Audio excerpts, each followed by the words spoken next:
Making the right choices in this day and time is so much more difficult than when I was growing up.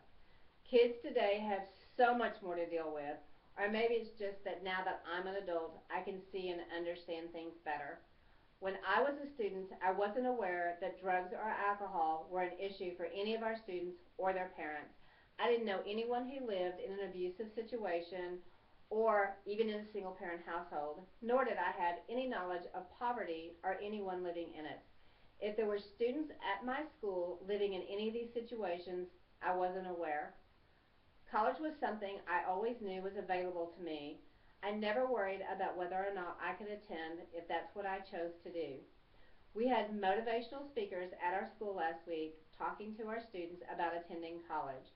Although I think they did a great job of motivating the kids to make the right choices and attend college despite the obstacles, I feel like they failed to cover the monetary issues so many of our students deal with. There was no discussion of scholarships or financial aid. I wish they would have at least covered the topic of FAFSA with our students, which is a term I'm sure most of them have never heard of, nor have their parents. As a single parent, when my daughter started college, it was something I had never heard of until a friend told me.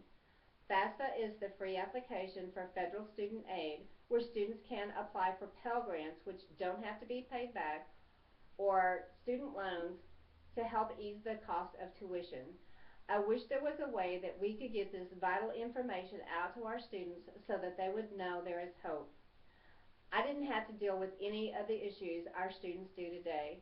My parents were together, I had a nice house and plenty of food to eat. I never had to worry about where my next meal was coming from or what I was going to wear to school. These are things our kids today deal with on a daily basis, and I see them every day. I have cafeteria duty, and as I walk around, I notice that some of our students aren't eating. When I ask them why, they tell me it's because they're not hungry. But I can tell by the longing look on their faces as they watch the other students eat that this isn't the case. My heart goes out to them because I know they aren't eating because they don't have the money. We do have applications for free student lunches available through our school district, but so many of the kids choose not to do this because they are embarrassed. According to the National Center for Child Poverty, 1 in 5 children live in poverty, and these are questions they ask themselves every day.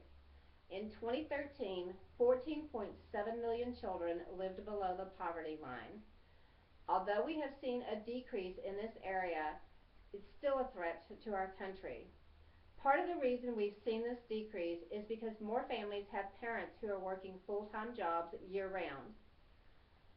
This might ease the financial burden for them slightly, but it creates another burden for these parents, that of child care. The cost of child care today is outrageous, and very few of them offer discounts to those families struggling financially, and those that do fill up quickly, leaving many families unserved. This leaves more and more of our children going home to an empty house while their parents are at work. During the school year, it may only be for an hour or two, but when summertime comes, we're looking at more like 8 or 9 hours of these kids being home alone while their parents are at work. Unfortunately, this is not a favorable atmosphere to encourage these kids to study and try to excel to be what they want to be. In conclusion, I believe our country needs to do a better job of not letting these kids slip between the cracks. Our country's future depends on the next generation getting the support and education they need at an early age. We as a country need to become more aware of what's happening here at home.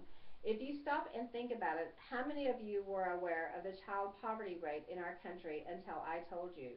I know I wasn't. We should become more involved with the programs designed to feed and educate our youth so that they are able to reach their full potential and don't go through life wondering what they could have been. Thank you.